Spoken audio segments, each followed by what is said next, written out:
제일막 침묵보다 무서운 말. 법정은 흔히 진실이 드러나는 장소라고 믿어집니다. 증거가 제출되고 증인이 서고 판사는 기록을 남깁니다. 그러나 정치와 권력이 얽힌 사건에서 법정은 진실을 말하는 공간이기 이전에 진실을 조절하는 공간이 되기도 합니다. 누가 말할 것인가? 언제 말할 것인가? 어디까지 말할 것인가? 그리고 어디서 멈출 것인가? 이 네 가지는 사실보다 더 중요한 선택이 됩니다. 25년 가을 서울의 한 법정. 수많은 정치 사건이 오갔던 익숙한 공간에서 한 남자가 증언석에 앉아 있었습니다. 윤영호, 통일교 세계본부장, 종교 지도자라고 하기엔 너무 많은 권력의 흐름을 알고 있던 인물, 행정가라고 하기엔 너무 정치에 가까웠던 사람. 그가 입을 열기 전까지 이 재판은 정치자금법 위반이라는 상대적으로 단순한 사건으로 분류돼 있었습니다. 그러나 그의 입에서 나온 한 문장은 사건의 성격을 완전히 바꿉니다. 여야 정치인을 고루 지원했습니다. 그 말은 사실 확인 이전에 이미 파장을 만들었습니다. 왜냐하면 이 말은 누가 받았는가를 말하지 않았기 때문입니다. 이름이 없었기에 의혹은 모든 사람에게 향했습니다. 그리고 정치에서 이름 없는 의혹은 실명보다 더 무섭습니다. 이 발언이 알려지자 정치권은 즉각 반응했습니다. 여당은 근거 없는 주장이라고 선을 그었고 야당은 게이트라는 단어를 꺼냈습니다. 그러나 누구도 완전히 부정하지는 못했습니다. 왜냐하면 이 말이 전혀 근거 없는 헛소리라고 단정하기에는 윤영호라는 인물이 너무 많은 것을 알고 있었기 때문입니다. 윤영호는 통일교 내부에서 세계본부장이라는 자리까지 오른 인물입니다. 이 직책은 단순히 종교 행사를 관리하는 자리가 아닙니다. 자금, 대외 협력, 국제조직, 정치권과의 접촉 창구.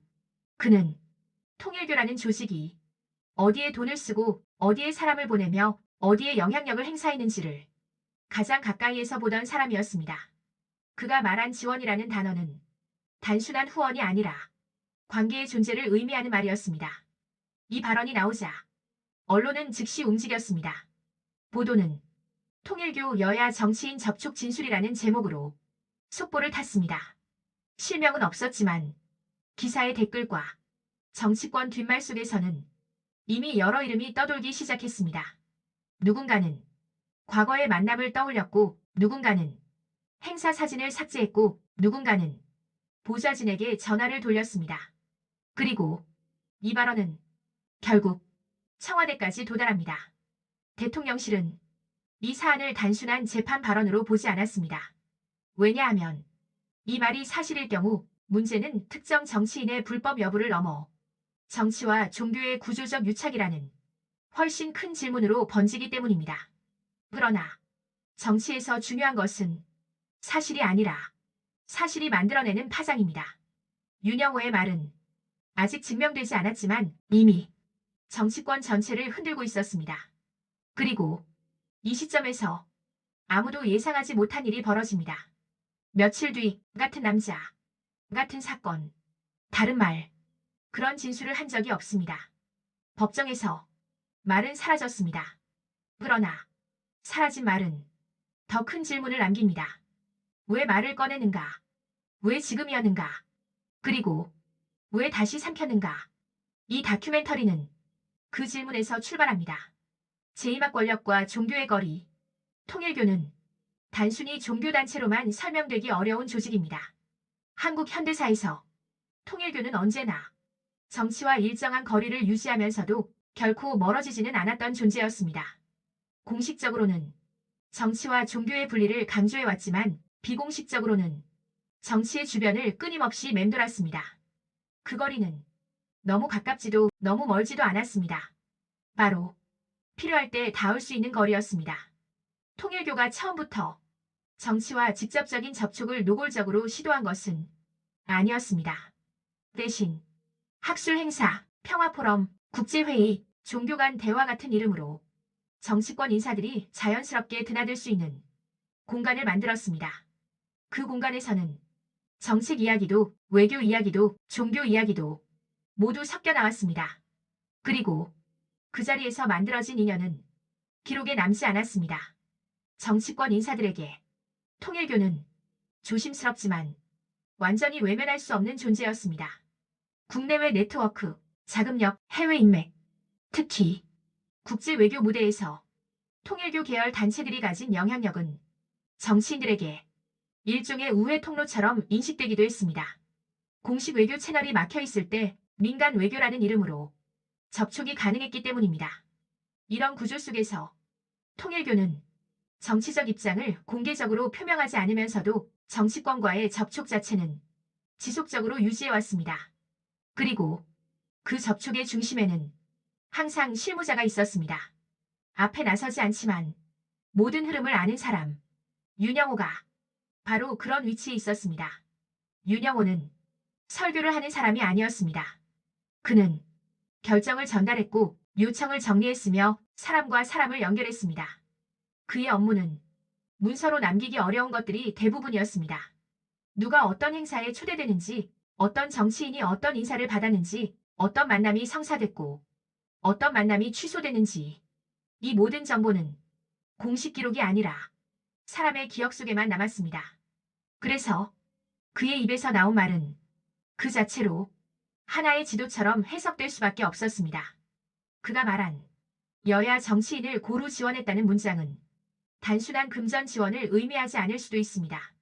그 말은 관계의 지속, 접촉의 반복, 그리고 정치적 기대의 교환을 포괄하는 표현일 가능성도 있습니다.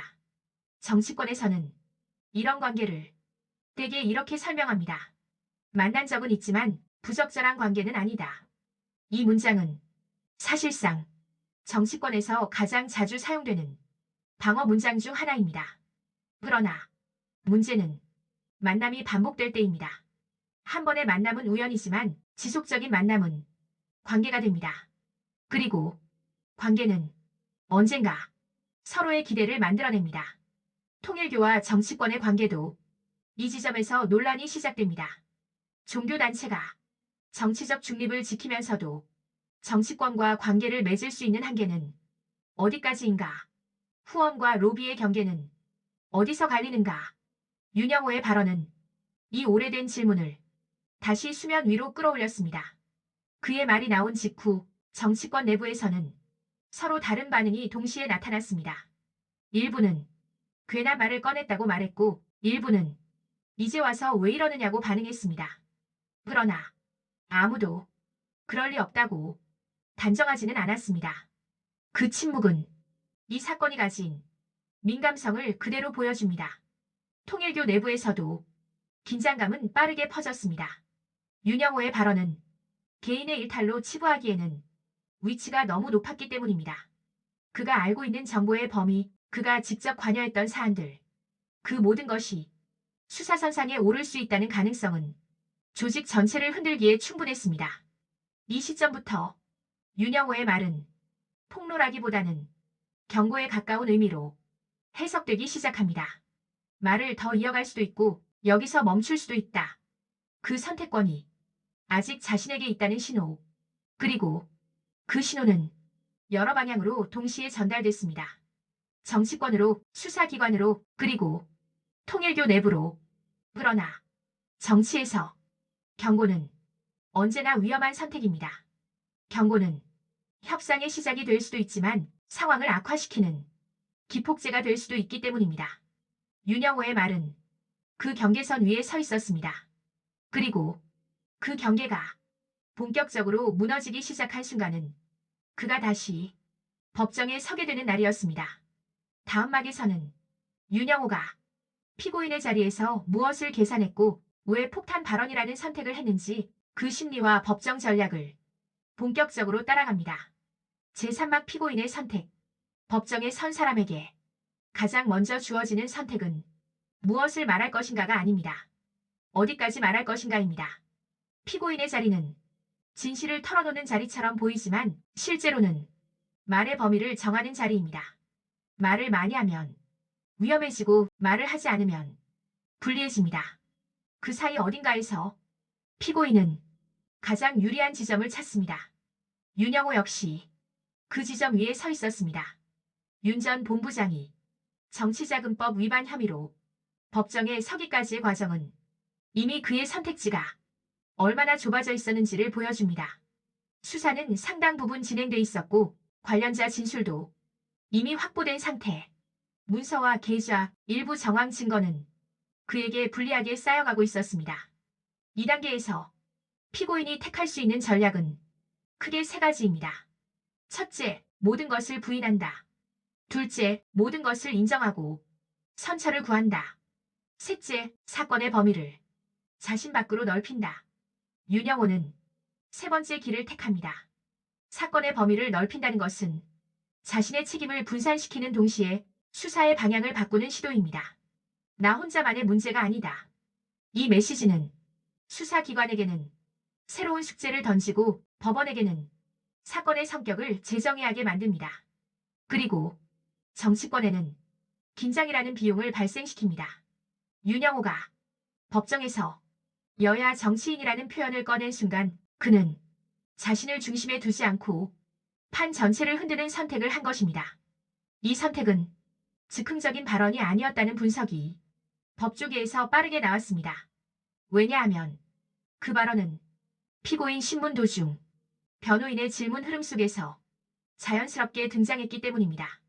즉, 발언의 무대는 이미 준비돼 있었고 말은 그 무대 위에서 계산된 타이밍에 나왔다는 뜻입니다.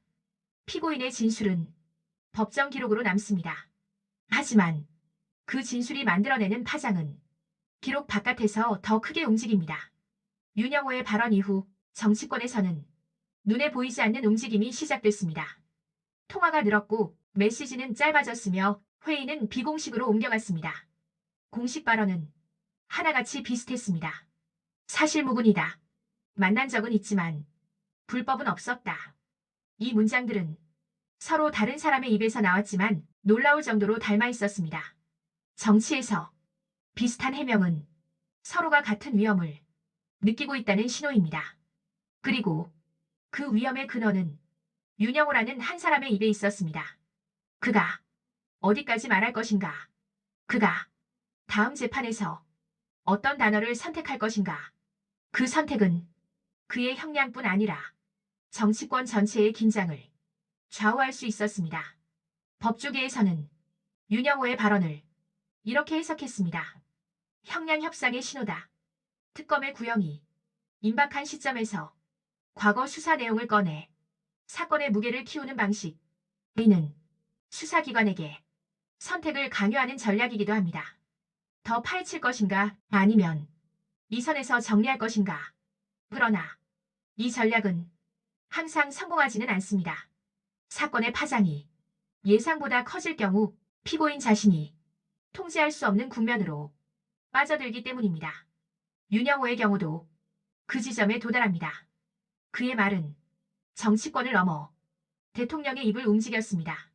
대통령이 공식적으로 엄정 수사를 언급하고 나아가 특정 종교단체의 해상 가능성까지 거론한 순간 윤영호의 발언은 단순한 법정 전략을 넘어 국가적 사안으로 변했습니다. 이 시점에서 피고인의 선택지는 다시 바뀝니다. 더 말하면 조직 전체를 위험에 빠뜨릴 수 있고 말을 멈추면 스스로의 신뢰를 깎아야 합니다. 윤영호는 다시 계산합니다. 지금 가장 위험한 것은 무엇인가? 수사인가? 정치권의 반격인가? 아니면 자신이 몸담았던 조직의 붕괴인가? 이 계산의 끝에서 그는 다음 선택을 준비합니다. 그 선택은 며칠 뒤 열리는 결심 공판에서 분명하게 드러납니다. 모두가 폭로를 기대하던 그 자리에서 윤영호는 입을 닫습니다.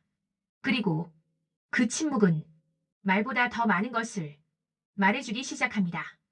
다음 막에서는 모두가 기다린 결심 공판 그리고 왜 폭로 대신 침묵이 선택됐는지를 본격적으로 따라갑니다. 제3막 폭로가 멈춘 날 결심 공판은 사실상 재판의 마지막 장면입니다. 증거는 이미 제출됐고 증인은 모두 섰으며 법정에서 새롭게 드러날 사실은 거의 남아있지 않습니다. 그래서 결심 공판의 의미는 사실 확인이 아니라 태도의 표명에 가깝습니다. 피고인이 무엇을 인정하는지, 무엇을 부인하는지, 그리고 무엇을 말하지 않는지, 이 모든 것이 판결 이전에 법원이 참고하는 마지막 정보가 됩니다. 2025년 10월 10일 윤영호 전 통일교 세계본부장의 결심 공판이 열립니다. 그날 법정에는 평소보다 많은 시선이 모였습니다. 언론은 혹시라도 나올지 모를 실명을 기다렸고 정치권은 어떤 이름이 튀어나올지 긴장한 채 상황을 지켜봤습니다. 그리고 수사기관 역시 이날의 발언을 예의주시하고 있었습니다. 윤영호는 증언석에 섰습니다. 그의 표정은 이전보다 차분해 보였습니다. 폭로를 준비한 사람의 얼굴이 아니라 결정을 이미 내린 사람의 얼굴에 가까웠습니다.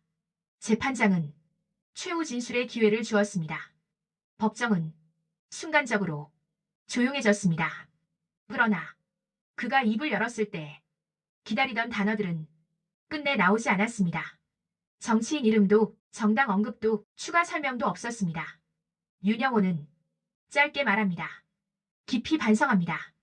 그 문장은 너무 짧았고 너무 안전했습니다.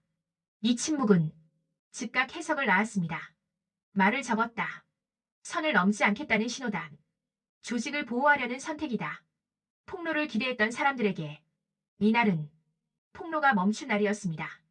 정치권에서는 안도의 한숨과 불안이 동시에 나왔습니다.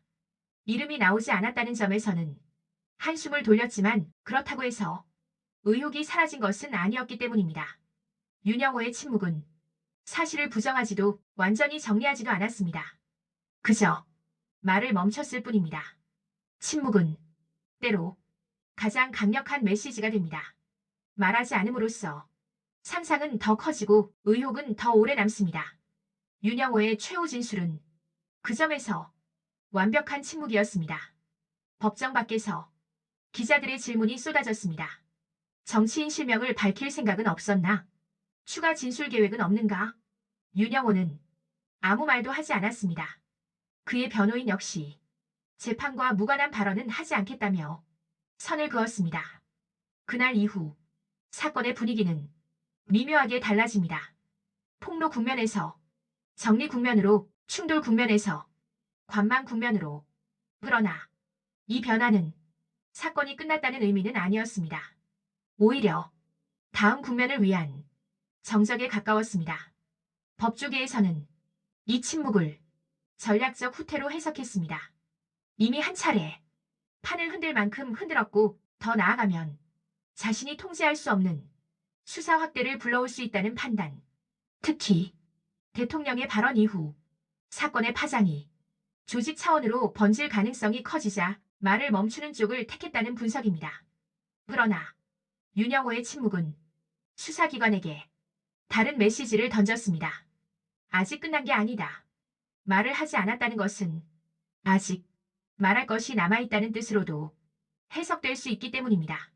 결심 공판이 끝난 뒤 특검은 윤영호에게 징역 4년을 구형합니다. 구형량은 사건의 중대성을 반영한 것이었고 동시에 더 이상의 협상이 쉽지 않다는 신호이기도 했습니다. 이 순간부터 윤영호의 위치는 다시 바뀝니다. 폭로자도 협상자도 아닌 선고를 기다리는 피고인. 그러나 이 이야기는 여기서 끝나지 않습니다. 며칠 뒤 윤영호는 다시 법정에 서게 됩니다. 이번에는 완전히 다른 말로. 그리고 그 말은 앞선 침묵보다 더 큰 파장을 만들어냅니다. 다음 막에서는 결심 공판 이후 벌어진 진술 번복, 그리고 그 번복이 왜 정치사법 양쪽을 다시 흔들었는지를 집중적으로 다룹니다. 제오막 말을 뒤집다. 침묵이 끝이라고 믿는 순간 사건은 다시 움직이기 시작합니다. 결심 공판이 끝난 지 이틀 뒤 윤영호는 또 다른 재판정에 섭니다. 이번 재판은 그의 사건과 직접적으로 이어져 있으면서도 동시에 전혀 다른 방향의 질문을 던지는 자리였습니다. 권성동 의원 관련 재판, 정치와 종교, 그리고 법정 전략이 다시 교차하는 지점이었습니다. 그날 법정에서 윤영호의 입에서 나온 말은 이전과 전혀 달랐습니다. 기억이 왜곡된 부분이 있습니다. 세간에 회자되는 그런 진술을 한 적이 없습니다. 짧은 문장이었지만 그 파장은 결심 공판 때보다 훨씬 컸습니다. 왜냐하면 이 말은 그가 며칠 전 스스로 꺼냈던 발언을 정면으로 부정하는 것이었기 때문입니다. 기억이 왜곡됐다. 법정에서 이 표현은 아주 특별한 의미를 가집니다. 완전한 거짓말도 아니고 완전한 진실도 아닙니다. 사실을 부정하면서도 의도를 부인하는 방식, 책임을 줄이되 문을 완전히 닫지는 않는 전형적인 법정 언어입니다. 윤영호의 진술 번복은 순식간에 해석의 대상이 됩니다. 언론은 입장을 바꿨다고 썼고 정치권은 신빙성이 없다고 반응했으며 법조계는 익숙한 장면이라고 말했습니다. 정치 사건에서 진술 번복은 드문 일이 아니기 때문입니다. 법조계 인사들은 이 상황을 이렇게 설명합니다. 피고인의 말은 사실을 말하기보단 자신의 위치를 말한다. 윤영호의 말이 바뀌었다는 것은 그의 위치가 다시 바뀌었다는 뜻이었습니다. 그의 첫 발언이 나왔을 때 윤영호는 판을 흔드는 사람이었습니다. 그러나 결심 공판 이후 그리고 특검의 구형이 확정된 뒤 그는 형량을 받아야 하는 사람으로 돌아왔습니다. 이 두 위치는 말의 성격을 완전히 바꿉니다. 윤영호의 번복 발언은 그가 더 이상 사건의 방향을 주도하려 하지 않겠다는 신호로도 읽혔습니다. 정치권 전체를 의혹의 장으로 끌어들인 순간 사건은 그의 손을 떠났습니다. 대통령의 발언, 경찰의 움직임, 특검의 구형. 이제 그가 말을 더 보태는 순간 상황은 통제 불능으로 치달을 수 있었습니다. 그래서 그는 선을 긋는 말을 선택합니다. 그런 진술을 한 적이 없다. 이 문장은 완전한 부정처럼 들리지만 법정에서는 다르게 해석됩니다. 그렇게 확대 해석될 줄은 몰랐다. 의도한 바는 아니었다. 맥락이 왜곡됐다. 이 모든 의미가 그 문장 안에 함축돼 있기 때문입니다. 정치권의 반응은 즉각적이었습니다. 일부는 이제 끝난 일이라고 말했고 일부는 처음부터 신뢰할 수 없는 증언이었다고 주장했습니다. 그러나 한 가지는 분명했습니다.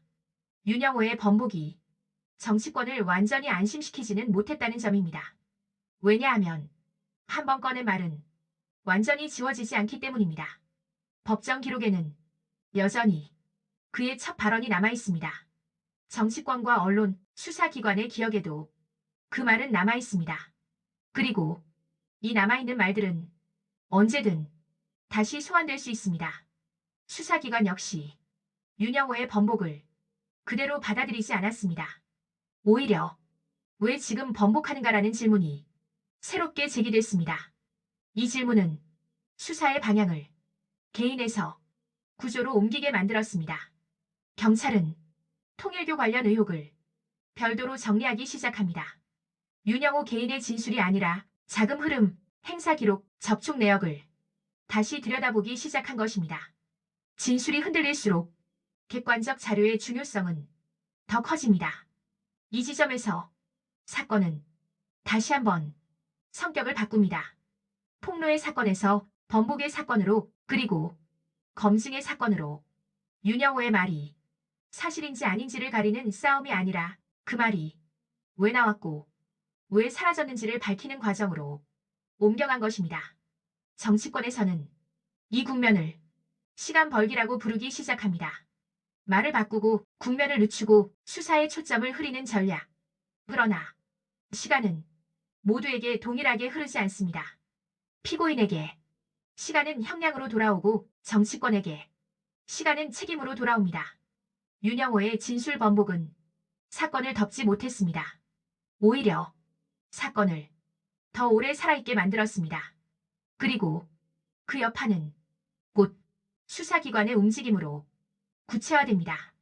다음 막에서는 경찰의 본격 수사 재개, 구치소 조사, 그리고 사건의 정점으로 불리는 이름이 왜 다시 등장하는지를 집중적으로 다룹니다. 제6막 수사가 다시 움직이다. 진술이 흔들리기 시작하면 수사는 오히려 더 또렷해집니다. 사람의 말이 바뀔수록 수사기관은 사람이 아닌 자료를 바라보기 시작합니다. 윤영호의 진술 번복 이후 경찰과 특검의 움직임은 조용하지만 분명하게 방향을 틉니다. 이제 질문은 그의 말이 사실인가가 아니라 그의 말과 무관하게 무엇이 남아있는가로 바뀝니다. 윤영호의 번복 발언은 사건을 끝내지 않았습니다. 오히려 수사의 필요성을 더 분명하게 만들었습니다.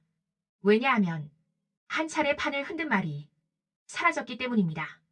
그리고 사라진 말은 반드시 누군가에게 불편한 무언가를 가리고 있을 가능성이 큽니다.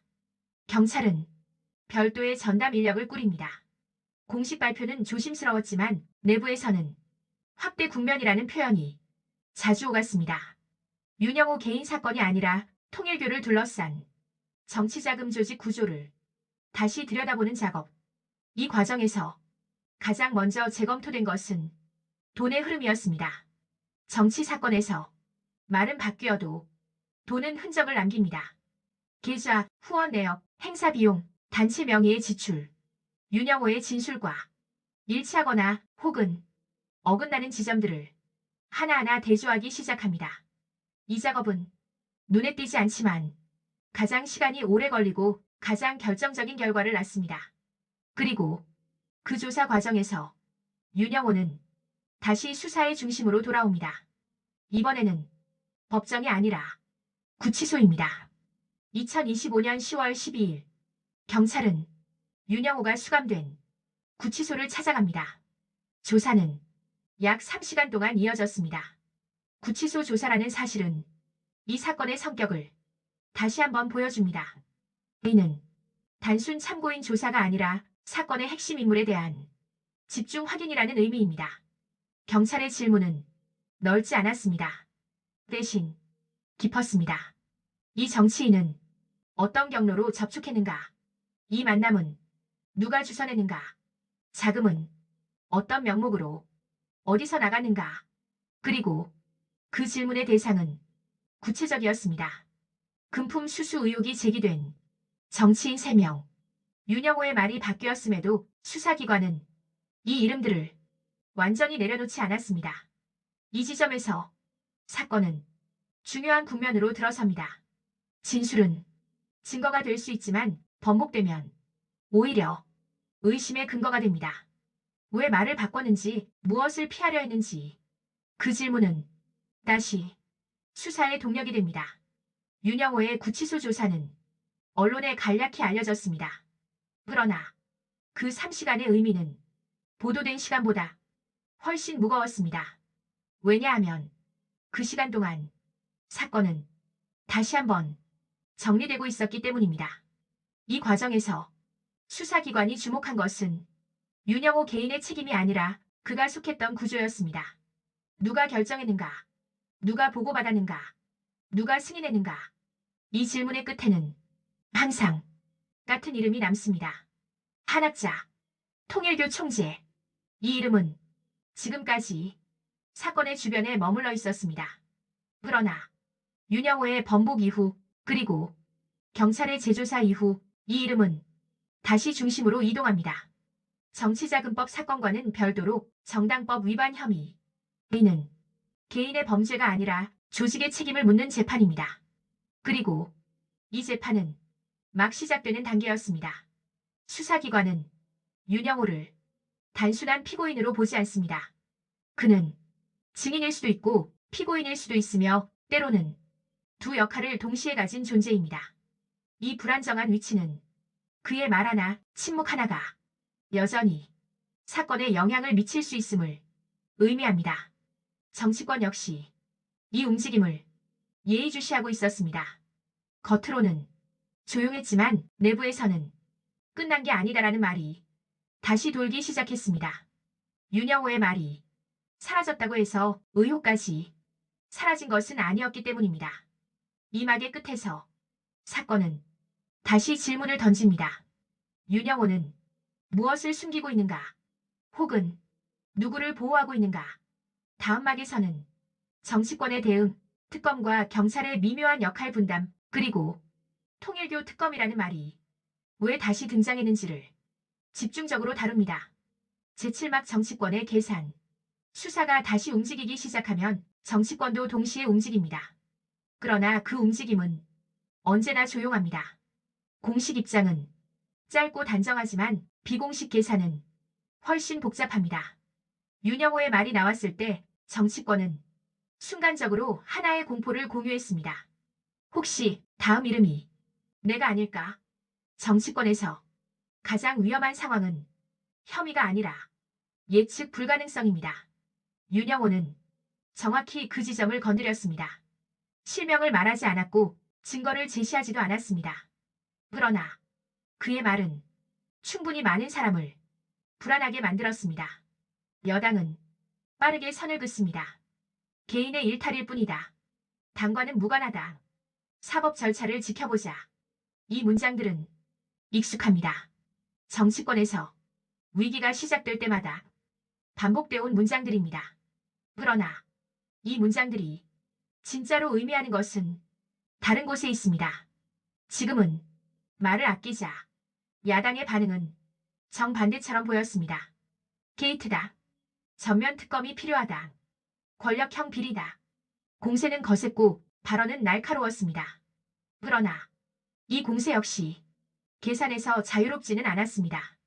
윤영호의 발언이 여야를 동시에 겨냥하고 있었기 때문입니다.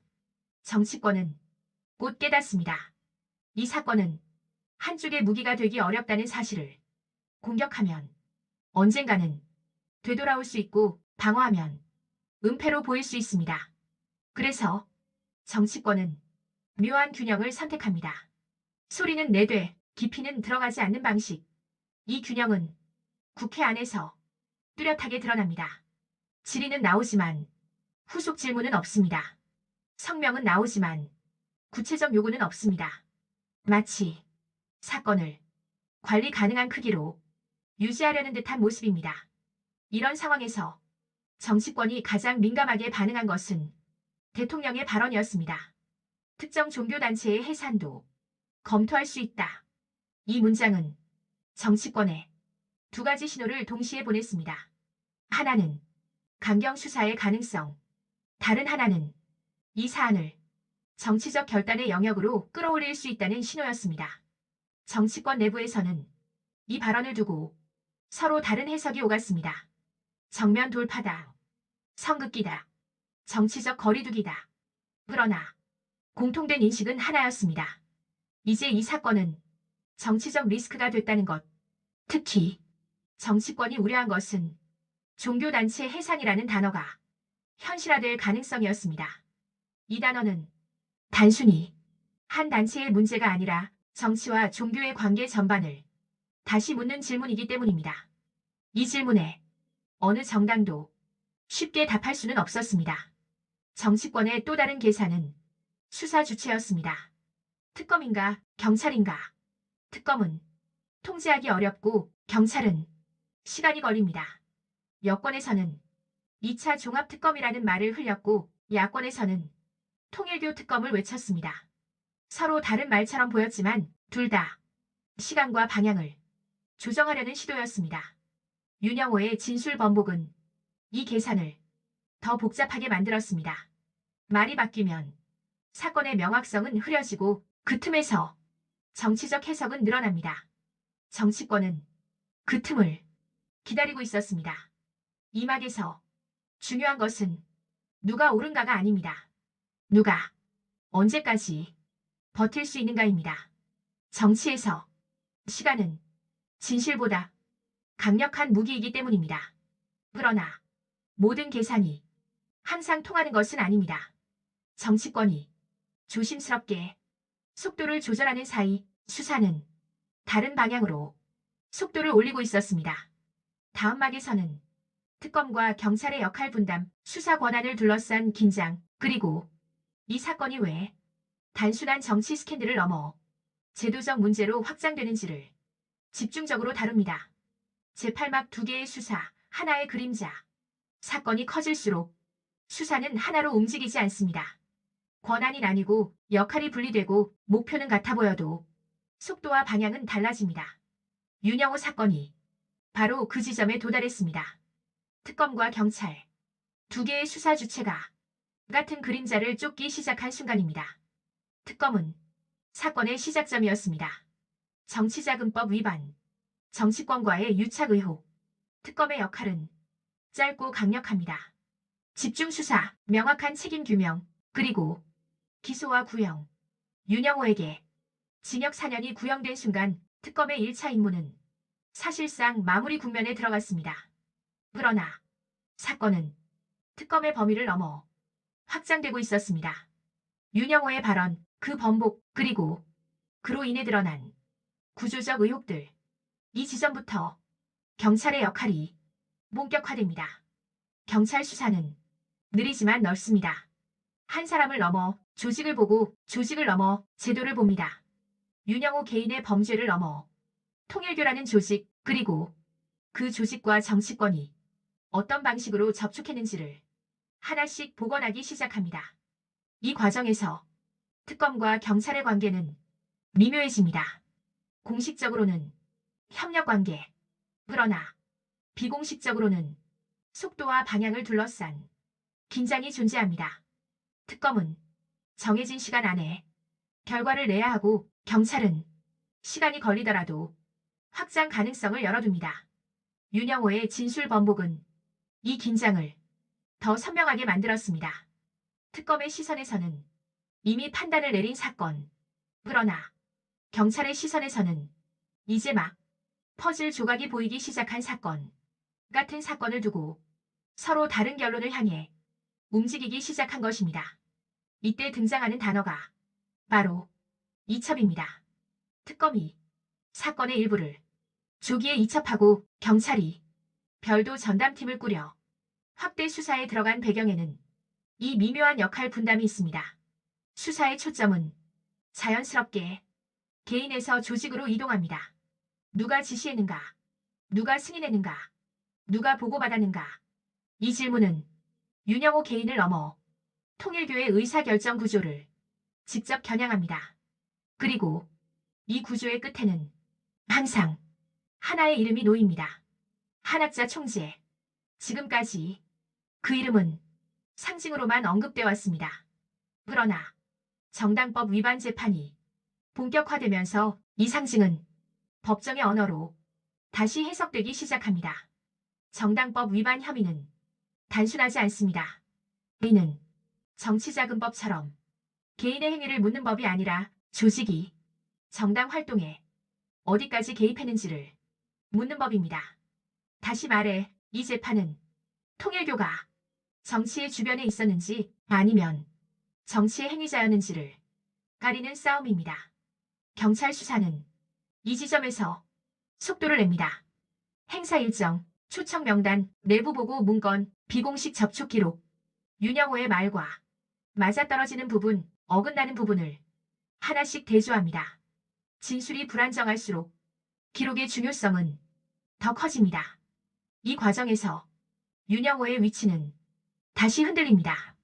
피고인이면서 동시에 핵심 증인, 말을 하면 조직이 흔들리고 말을 하지 않으면 자신의 책임이 커집니다.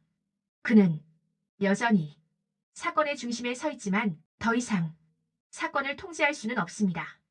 정치권은 이 두 개의 수사를 불안하게 바라봅니다. 특검은 이미 결론을 냈지만 경찰 수사는 아직 끝을 알 수 없습니다. 그리고 경찰 수사는 시간이 흐를수록 예상치 못한 방향으로 확장되는 경우가 많습니다. 이 막의 끝에서 사건은 새로운 국면으로 들어섭니다. 특검의 시간은 끝나가고 경찰의 시간은 이제 시작됩니다. 그리고 그 사이 어딘가에서 윤영호의 말은 여전히 그림자처럼 사건을 따라다닙니다. 다음 막에서는 정당 해산이라는 단어가 왜 다시 떠오르는지, 그리고 이 사건이 법과 제도의 경계를 넘어 사회 전체의 질문으로 확장되는 과정을 다룹니다. 재구막 해산이라는 경고. 정치에서 어떤 단어는 그 자체로 경고가 됩니다. 기소, 구속, 특검, 그리고 해산. 이 단어는 쉽게 꺼내지지 않습니다. 왜냐하면 해산은 개인을 겨냥하지 않기 때문입니다. 해산은 조직을 향하고 역사를 향하고 신념과 공동체를 향합니다. 그래서 정치권에서 이 단어가 언급되는 순간 사건의 무게는 완전히 달라집니다. 윤영호 사건에서 해산이라는 단어가 공식적으로 등장한 것은 대통령의 발언을 통해서였습니다. 정치권과 유착한 특정 종교단체의 해산도 검토할 수 있다. 이 문장은 단순한 엄포가 아니었습니다. 법적 가능성을 전제로 한 정치적 경고였습니다. 대한민국에서 종교단체의 해산은 극히 예외적인 사안입니다. 종교의 자유는 헌법이 보장하는 가장 강력한 기본권 중 하나이기 때문입니다. 그러나 그 자유는 절대적인 보호막은 아닙니다. 정치 개입, 조직적 불법 행위, 정당 활동에 대한 구조적 관여가 입증될 경우 종교단체 역시 법의 대상이 됩니다. 이 지점에서 윤영호의 말은 다시 다른 의미를 갖습니다. 그의 발언이 사실이든 아니든 그 말이 이 논의를 촉발했다는 사실만으로도 사건은 돌이킬 수 없는 단계로 들어섰습니다. 통일교 내부에서는 이 단어가 가장 큰 파장을 일으켰습니다. 정치권과의 관계를 공식적으로는 부인해왔지만 비공식적으로는 완전히 단절하지 않았던 구조. 그 구조가 법정의 언어로 제정이 될 가능성이 처음으로 열린 순간이었기 때문입니다. 정치권 역시 이 단어 앞에서는 쉽게 말하지 못했습니다. 어느 정당도 종교단체 해산이라는 선례를 가볍게 만들고 싶지 않았습니다. 왜냐하면 오늘은 특정 종교일지 모르지만 내일은 다른 시민단체, 다른 조직이 그 대상이 될 수 있기 때문입니다. 이 사건은 그래서 단순한 스캔들이 아니라 제도의 시험대가 됩니다. 정치와 종교의 경계는 어디까지인가? 정치적 중립이라는 원칙은 어디서부터 강제될 수 있는가? 그리고 국가는 어디까지 개입할 수 있는가? 윤영호는 이 논쟁의 중심에 있었지만 정작 그 논쟁을 주도하고 있지는 않았습니다. 그는 말을 꺼냈고 그 말은 스스로의 통제를 벗어났습니다. 그리고 그 말은 이제 국가의 언어가 되었습니다. 수사기관은 이 단어를 아직 공식적으로 사용하지 않습니다. 그러나 수사의 방향은 분명해졌습니다. 개인의 범죄를 넘어서 조직의 책임, 제도의 허점을 함께 들여다보는 단계로 접어든 것입니다. 정당법 위반 재판, 경찰의 확대 수사, 정치권의 미묘한 거리두기. 이 모든 흐름은 하나의 질문으로 수렴됩니다. 이 조직은 정치의 주변에 있었는가 아니면 정치의 일부였는가? 윤영호의 진술 번복은 이 질문을 지워버리지 못했습니다. 오히려 더 오래 남게 만들었습니다. 말을 바꿨기 때문에 의혹은 사라지지 않고 확산됐습니다. 이 막의 끝에서 사건은 다시 고요해집니다. 그러나 이 고요함은 끝이 아니라 다음 국면을 위한 정적입니다. 수사는 계속되고 있고 정치권은 결정을 미루고 있으며 조직은 방어를 준비하고 있습니다. 다음 막에서는 시간이 흘러가며 사건이 어떻게 기억으로 남는지 그리고 이 사건이 한국 사회에 어떤 질문을 남기게 되는지를 다룹니다.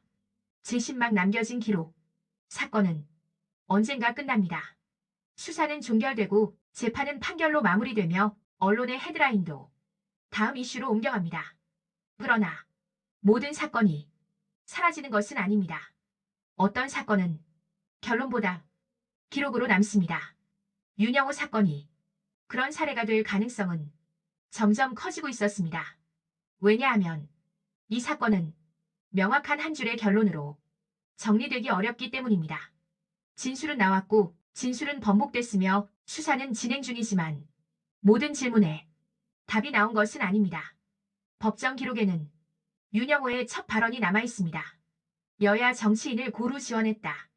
그리고 그 뒤에 이어진 번복도 같이 기록돼 있습니다. 이 두 문장은 서로를 부정하지만 동시에 서로를 지우지는 못합니다. 법정 기록은 사실의 판정 이전에 사실이 오갔다는 흔적을 보존하기 때문입니다. 기록은 판결보다 오래 갑니다. 판결은 한 시점의 판단이지만 기록은 다음 판단의 출발점이 됩니다. 윤영호의 말은 지금 당장은 결론을 내지 못했을지 몰라도 언젠가 다시 소환될 가능성을 항상 품고 있습니다. 정치권에서도 이 사건은 기록으로 남기 시작합니다. 공식 회의록에는 짧은 언급만 남았지만 비공식 메모와 기억 속에서는 이 사건이 여전히 회자되고 있습니다. 그때 그 말이 왜 나왔는지 이 질문은 사라지지 않았습니다. 정치인들에게 이 사건은 하나의 교훈처럼 남습니다. 말은 언제든 기록이 될 수 있고 기록은 언제든 무기가 될 수 있다는 사실. 윤영호의 사례는 그 점을 너무 분명하게 보여줬습니다.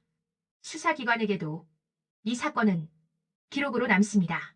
진술 번복 사례, 수사 주체 간 역할 분담, 조직 범죄와 정치 개입의 경계. 이 사건은 향후 유사 사건을 어떻게 다룰 것인가에 대한 참고 사례가 됩니다. 그리고 통일교 내부에서도 이 사건은 쉽게 잊히지 않습니다. 한 사람의 발언이 조직 전체를 어디까지 흔들 수 있는지 그 위험을 직접 경험했기 때문입니다. 조직은 사람보다 오래가지만 사람의 말 하나가 조직의 운명을 바꿀 수 있다는 사실 역시 확인한 셈입니다. 윤영호 개인에게 이 기록은 가장 무거운 형태로 남습니다. 그는 폭로자도 아니고 완전한 부인자도 아닙니다. 말을 꺼냈다가 다시 삼킨 사람.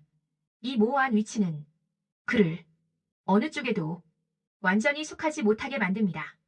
역사는 이런 인물을 종종 남깁니다. 진실의 중심에 있었으나 진실의 주인이 되지는 못한 사람. 사건을 촉발했으나 사건을 끝내지는 못한 사람. 윤영호는 바로 그 자리에 서 있습니다. 이 막의 끝에서 사건은 명확한 결론 대신 여러 개의 기록으로 흩어집니다. 법정 기록, 수사 기록, 정치적 기억, 그리고 언론의 아카이브. 이 기록들은 서로 다른 방식으로 같은 질문을 남깁니다. 그 말은 왜 나왔는가? 그리고 그 말은 왜 사라졌는가? 다음 막에서는 시간이 흐른 뒤 이 사건이 어떻게 해석되기 시작하는지, 그리고 이 사건이 사회적 기억 속에서 어떤 의미로 굳어지는지를 다룹니다. 제11막 시간이 만든 해석. 시간은 사건을 해결하지는 않습니다. 그러나 사건을 해석하게 만듭니다. 당장의 수사 결과보다, 즉각적인 판결보다 사람들은 시간이 지난 뒤에야 그 사건이 무엇이었는지를 다시 묻기 시작합니다. 윤영호 사건도 그 지점으로 들어서고 있었습니다. 사건이 한창일 때 사람들은 이렇게 물었습니다. 누가 받았는가? 누가 연루되는가? 불법은 있었는가? 그러나 시간이 흐르자 질문은 조금씩 바뀌기 시작합니다. 왜 이런 말이 그때 나올 수 있었는가? 왜 모두가 그 말을 부정하지 못했는가? 이 질문은 개인이 아니라 구조를 향합니다. 언론의 태도도 달라집니다. 속보 경쟁이 끝난 자리에는 해설 기사와 분석이 남습니다. 게이트라는 단어는 점점 줄어들고 대신 정치와 종교의 관계, 로비와 후원의 경계 같은 표현이 늘어납니다. 사건이 자극적인 이야기에서 해석의 대상으로 옮겨간 것입니다. 정치권 내부에서도 같은 변화가 나타납니다. 공개석상에서는 더 이상 이 사건을 거론하지 않지만 정책 토론이나 비공식 간담회에서는 이 사건이 하나의 사례로 언급됩니다. 그 사건 이후로 이런 부분은 조심해야 한다. 이건 제도적으로 정리할 필요가 있다. 윤영호 사건은 정쟁의 소재가 아니라 경고 사례로 변해갑니다. 특히 젊은 정치인들 사이에서 이 사건은 다르게 받아들여집니다. 그들에게 이 사건은 과거의 비리가 아니라 현재의 위험입니다.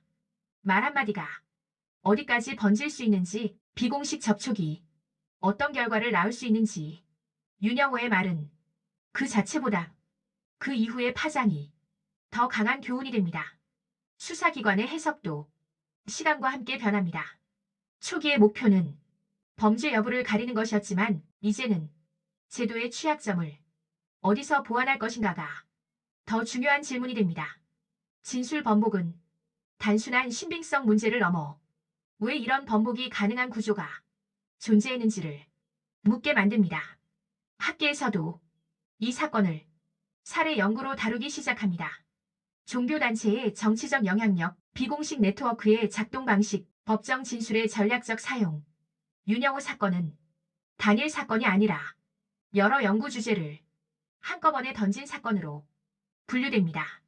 그리고 일반 시민의 기억 속에서도 이 사건은 다르게 남습니다. 누군가는 결국 아무도 처벌받지 않았다고 말하고 누군가는 그래도 경계선은 그어졌다고 말합니다. 이 상반된 기억은 사건의 성격을 그대로 반영합니다. 완전히 드러나지도 완전히 묻히지도 않은 사건. 윤영호 개인은 점점 이야기의 중심에서 멀어집니다. 그의 이름은 기사에서 줄어들고 사진도 사라집니다. 그러나 그가 남긴 문장은 여전히 인용됩니다. 여야 정치인을 고루 지원했다. 이 문장은 사실 여부와 상관없이 하나의 상징이 됩니다. 시간이 만든 해석은 이 사건을 진술 번복 사건으로만 기억하지 않습니다. 대신 이 사건을 이렇게 정의하기 시작합니다. 말이 권력의 구조를 드러낸 사건. 윤영호는 그 구조를 완성시키지 않았지만 비추기는 했습니다. 이 막의 끝에서 사건은 더 이상 현재형이 아닙니다. 그러나 완전히 과거형도 아닙니다. 기억 속에서, 기록 속에서, 해석 속에서 이 사건은 계속 살아있습니다. 다음 막에서는 이 사건이 한국 사회에 남긴 질문들, 그리고 그 질문들이 앞으로 어떤 선택을 요구하는지를 집중적으로 다룹니다. 제12막 남겨진 질문들. 모든 사건은 답보다 질문을 더 많이 남깁니다. 그리고 그 질문의 성격이 그 사건의 진짜 무게를 결정합니다. 윤영호 사건이 남긴 것은 단 하나의 결론이 아니라 여러 개의 질문이었습니다. 아직도 명확히 답해지지 않은 질문들. 첫 번째 질문은 가장 단순해 보이지만 가장 답하기 어렵습니다. 정치와 종교의 경계는 어디까지인가? 종교단체가 정치적 의견을 밝히는 것은 허용될 수 있습니다. 그러나 정치 과정에 조직적으로 개입하는 순간 그 경계는 흐려지기 시작합니다. 윤영호의 발언은 그 경계가 이미 어딘가에서 무너졌을 가능성을 암시했습니다. 두 번째 질문은 정치권을 향합니다. 정치인은 어디까지 관계를 맺을 수 있는가? 정치인은 수많은 단체를 만납니다. 시민단체, 종교단체, 기업, 노동조합. 문제는 그 만남이 정책 논의인지 기대의 교환인지 혹은 묵시적 약속인지 어디서 갈리는가입니다. 윤영호 사건은 그 부분이 얼마나 모호한지를 드러냈습니다. 세 번째 질문은 사법 시스템을 향합니다. 법정에서의 말은 어디까지 신뢰할 수 있는가? 진술은 증거가 되기도 하지만 전략이 되기도 합니다. 윤영호의 진술과 번복은 법정 언어가 항상 진실을 향하지는 않는다는 사실을 다시 한번 상기시켰습니다. 그렇다면 우리는 어떤 기준으로 말을 판단해야 할까요? 네 번째 질문은 수사 구조에 대한 것입니다. 특검과 경찰, 이중 수사는 누구를 위한 것인가? 속도를 중시하는 특검, 범위를 중시하는 경찰. 윤영호 사건은 이 두 수사 방식이 서로 보완적인지 아니면 충돌하는지를 동시에 보여줬습니다.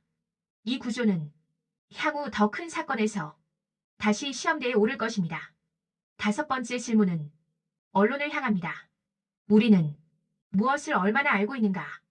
윤영호의 말은 언론을 통해 확산됐고 그 번복 역시 언론을 통해 전해졌습니다. 그러나 사건의 중간 과정, 구조적 맥락, 장기적 의미는 충분히 전달됐을까요? 이 질문은 언론의 역할을 다시 묻게 합니다. 그리고 마지막 질문은 시민을 향합니다. 우리는 이 사건을 어떻게 기억할 것인가? 스캔들로, 해프닝으로, 아니면 경계의 사례로. 기억의 방식은 다음 선택을 결정합니다. 윤영호 사건은 완결되지 않은 이야기입니다. 수사가 끝났다고 해서 판결이 내려졌다고 해서 이 질문들이 사라지지는 않습니다. 오히려 시간이 흐를수록 이 질문들은 다른 사건 속에서 다시 등장할 것입니다. 정치와 종교, 권력과 말, 법과 해석. 이 사건은 그 모든 요소가 한 지점에서 충돌했음을 보여줍니다. 그리고 그 충돌은 우리 사회가 아직 명확한 답을 가지고 있지 않다는 사실을 드러냅니다. 이 막의 끝에서 다큐는 어떤 판단도 강요하지 않습니다. 대신 질문을 남깁니다. 그리고 그 질문은 시청자 각자의 몫으로 돌아갑니다. 다음 막에서는 이 질문들이 앞으로 어떤 선택을 요구하는지, 그리고 한국 사회가 어떤 방향으로 답을 만들어가고 있는지를 살펴봅니다. 제13막 선택의 순간. 질문이 충분히 쌓이면 사회는 결국 선택의 순간을 맞이합니다. 윤영호 사건이 남긴 질문들은 오랫동안 공중에 떠 있었지만 이제는 어떤 방향으로든 답을 요구하고 있었습니다. 선택은 항상 극적이지 않습니다. 대개는 조용히 행정 문서 속에서 제도 개정의 문장 사이에서 이루어집니다. 그러나 그 선택의 결과는 오래 남습니다. 첫 번째 선택의 압력은 정치권을 향합니다. 정치권은 이 사건을 어떻게 다룰 것인가를 결정해야 했습니다. 특검을 더 이어갈 것인가, 경찰 수사에 맡길 것인가, 아니면 이 정도 선에서 정리할 것인가. 어떤 선택이든 정치적 비용은 존재했습니다. 더 파고들면 자기 진영의 상처가 드러날 수 있고 멈추면 은폐라는 비판을 감수해야 합니다. 그래서 정치권의 선택은 명확한 결단보다는 점진적 이동의 형태를 띱니다. 두 번째 선택은 수사기관에 주어집니다. 경찰과 검찰은 이 사건을 하나의 개별 범죄로 마무리할 것인지 아니면 제도 개선의 계기로 확장할 것인지를 선택해야 했습니다. 윤영호 개인의 형사 책임을 넘어서는 순간 수사는 정치적 논쟁과 헌법적 해석의 영역으로 진입하게 됩니다. 이 선택은 법률가들에게도 쉽지 않은 문제였습니다. 세 번째 선택은 종교단체들을 향합니다. 윤영호 사건 이후 여러 종교단체들은 내부 점검에 들어갔습니다. 공식 후원 구조는 어떻게 돼 있는가? 정치권과의 접촉은 어떤 방식으로 이루어지는가? 비공식 창구는 존재하는가?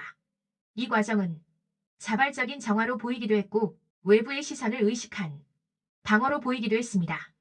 그러나 이 또한 하나의 선택이었습니다. 네 번째 선택은 언론의 몫이었습니다. 이 사건을 더 파헤칠 것인가 아니면 다음 이슈로 넘어갈 것인가. 언론은 언제나 선택의 갈림길에 서 있습니다. 윤영호 사건은 조회수와 관심도를 넘어 지속적인 탐사 보도가 필요한 사안이었지만 동시에 장기 보도의 피로도라는 현실적 한계도 안고 있었습니다. 언론의 선택은 사건의 기억기간을 결정합니다. 마지막 선택은 시민에게 돌아옵니다. 이 사건을 단순한 스캔들로 소비할 것인지 아니면 경계의 기준으로 삼을 것인지. 시민의 관심이 지속될 때만 제도는 움직입니다. 윤영호 사건은 시민에게 묻고 있었습니다. 이 정도면 충분한가? 아니면 더 명확한 선을 요구할 것인가? 선택의 순간에서 모든 답은 완벽하지 않습니다. 정치권의 선택은 타협으로 남을 수 있고 수사기관의 선택은 한계를 드러낼 수 있으며 종교단체의 선택은 형식에 그칠 수도 있습니다. 그러나 선택하지 않는 건 역시 하나의 선택입니다. 그리고 그 선택은 다음 사건의 조건이 됩니다. 윤영호는 이 모든 선택의 중심에 있었지만 정작 선택을 내릴 수 있는 위치에는 있지 않았습니다. 그는 말을 꺼낸 사람이었고 그 말로 인해 선택의 압력이 사회 전체로 확산됐습니다. 이제 이 사건은 그의 손을 완전히 떠났습니다. 이 막의 끝에서 다큐는 조용한 결론에 다가갑니다. 사건은 사람이 만들지만 의미는 사회가 선택합니다. 그리고 그 선택은 다음 사건을 어떤 모습으로 맞이할지를 결정합니다. 다음 막에서는 이 선택 이후 사회가 실제로 어떤 변화를 맞이했는지, 그리고 그 변화가 충분했는지 아니면 여전히 부족한지를 차분히 돌아봅니다. 제13막 변화의 흔적. 선택은 곧바로 변화를 만들지 않습니다. 대부분의 변화는 소리 없이 눈에 띄지 않는 곳에서 서서히 나타납니다. 윤영호 사건 이후에도 세상은 다시 일상으로 돌아간 것처럼 보였습니다. 국회는 돌아가고 재판은 다른 사건으로 채워졌고 뉴스의 헤드라인도 다른 이름들로 바뀌었습니다. 그러나 가만히 들여다보면 이 사건이 남긴 작은 흔적들이 곳곳에 남아 있었습니다. 정치권에서 가장 먼저 나타난 변화는 조심스러움이었습니다. 공식적인 변화는 거의 없었습니다. 법이 즉각 개정되지도 않았고 새로운 제도가 눈에 띄게 도입되지도 않았습니다. 그러나 정치권의 행동 양식에는 미묘한 차이가 생겼습니다. 종교단체 행사 참석, 비공식 간담회, 후원 관련 접촉. 이 모든 것이 이전보다 한 번 더 검토되는 분위기로 바뀌기 시작했습니다. 정치인들의 일정표에는 눈에 보이지 않는 주의라는 항목이 추가됐습니다.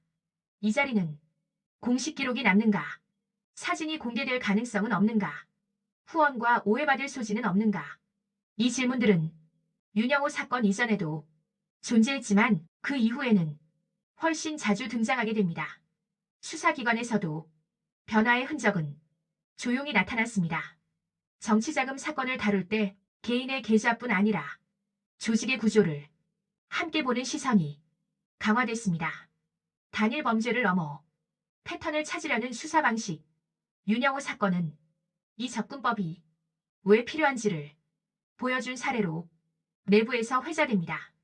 특검과 경찰의 관계 역시 이 사건을 계기로 재정이 되기 시작합니다.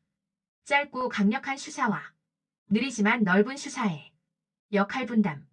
완벽하지는 않지만 서로의 한계를 인식하게 된 계기가 됐다는 평가도 나옵니다. 종교단체들 사이에서도 조용한 변화가 감지됩니다. 외부 행사에 정치인이 초청될 경우 형식과 절차를 보다 명확히 하려는 움직임, 공식 후원과 개인 접촉을 구분하려는 내부 지침. 이런 변화는 외부에 크게 드러나지 않지만 조직 내부에서는 분명한 신호로 받아들여졌습니다. 물론 이 변화들이 모두 윤영호 사건 덕분이라고 단정할 수는 없습니다. 그러나 이 사건이 하나의 경고음으로 작동했다는 점은 부인하기 어렵습니다. 이대로는 안 된다는 막연한 인식이 구체적인 행동으로 옮겨지기 시작한 순간 언론의 보도 방식도 조금씩 달라집니다. 단발성 폭로보다는 구조를 설명하려는 기사, 배경을 정리하려는 분석이 늘어나기 시작합니다. 윤영호 사건은 기자들에게도 하나의 기준점이 됩니다. 말만으로 얼마나 큰 파장이 생길 수 있는가. 그러나 이 모든 변화는 아직 흔적에 불과합니다. 제도화되지 않았고 강제되지 않았으며 언제든 되돌아갈 수 있습니다. 변화의 흔적은 유지되지 않으면 사라집니다. 그래서 이 막은 완성의 이야기가 아닙니다. 아직 미완의 상태, 조심스러운 진정과 여전히 남아있는 관성. 윤영호 사건이 만든 변화는 지금도 시험대 위에 놓여 있습니다. 이 막의 끝에서 다큐는 마지막 질문을 향해 조용히 걸어갑니다. 이 흔적들은 과연 지속될 수 있을까? 아니면 다음 사건이 오기 전까지 잠시 남았다가 사라질 것인가? 다음 막에서는 이 다큐의 마지막 장 제15막 말 앞에서를 통해 이 이야기를 하나의 질문으로 정리합니다. 제15막 말 앞에서 모든 이야기는 결국 말에서 시작됩니다. 한 사람이 입을 열고 한 문장이 세상으로 흘러나옵니다. 그리고 그 말은 의도와는 다르게 다른 길을 걷기 시작합니다. 윤영호의 말도 그랬습니다. 여야 정치인을 고루 지원했습니다. 이 문장은 고백이었을 수도 있고 경고였을 수도 있으며 전략이었을 수도 있습니다. 그러나 그 말이 무엇이었는지는 중요하지 않습니다. 중요한 것은 그 말이 작동했다는 사실입니다. 정치권이 흔들렸고 대통령이 반응했으며 수사기관이 움직였습니다. 말 하나가 권력의 구조를 잠시나마 드러냈습니다. 그리고 그 말은 다시 사라졌습니다. 그런 진술을 한 적이 없습니다. 말은 스스로를 부정했고 기억은 왜곡되었다고 선언됐습니다. 그러나 사라진 말은 완전히 지워지지 않습니다. 말은 기록으로 남고 기억으로 남고 의심으로 남습니다. 이 사건에서 가장 중요한 인물은 어쩌면 윤영호가 아닐지도 모릅니다. 정치인도 종교 지도자도 수사기관도 아닐 수 있습니다. 이 다큐의 중심에는 사람이 아니라 말이 있습니다. 말이 어떻게 권력을 흔들고 어떻게 다시 통제되는지, 말이 어디까지 허용되고 어디서부터 위험해지는지. 윤영호는 말을 꺼낸 사람이었습니다. 그러나 그 말의 주인이 되지는 못했습니다. 그는 폭로자도 영웅도 완전한 거짓말쟁이도 아닙니다. 말의 경계선에 서 있다가 그 경계가 무너지는 것을 직접 경험한 인물입니다. 이 다큐는 그를 단죄하지도 그를 옹호하지도 않습니다. 대신 그가 남긴 흔적을 따라왔을 뿐입니다. 말이 나온 자리, 말이 멈춘 자리, 말이 다시 부정된 자리, 그 모든 자리에 공통적으로 남아있는 것은 불편함입니다. 이 불편함은 우리 사회가 아직 해결하지 못한 문제를 가리킵니다. 정치와 종교의 거리, 권력과 비공식 관계의 경계, 법정에서의 말과 진실의 간극. 윤영호 사건은 이 문제들을 완전히 드러내지는 못했지만 가릴 수도 없게 만들었습니다. 그래서 이 다큐는 명확한 결론을 내리지 않습니다. 대신 다시 처음으로 돌아옵니다. 법정, 말이 가장 조심스럽게 다뤄져야 할 공간, 그리고 가장 쉽게 전략이 되는 공간. 법정에서의 말은 진실일 수도 있고 거짓일 수도 있습니다. 그러나 그 말이 권력을 움직인다면 그 순간부터 그 말은 공적인 사건이 됩니다. 윤영호는 말을 꺼냈고 그 말은 국가를 흔들었습니다. 그리고 그는 다시 그 말을 삼켰습니다. 그러나 삼켜진 말은 사라지지 않습니다. 그 말은 기록으로 남았고 질문으로 남았으며 경계로 남았습니다. 이제 말 앞에 서 있는 것은 그가 아니라 우리입니다. 다음에 비슷한 말이 다시 등장했을 때 우리는 어떻게 반응할 것인가? 의심할 것인가? 소비할 것인가? 아니면 끝까지 물어볼 것인가? 이 이야기는 끝났습니다. 그러나 질문은 끝나지 않았습니다. 구독과 좋아요, 댓글도 부탁드립니다.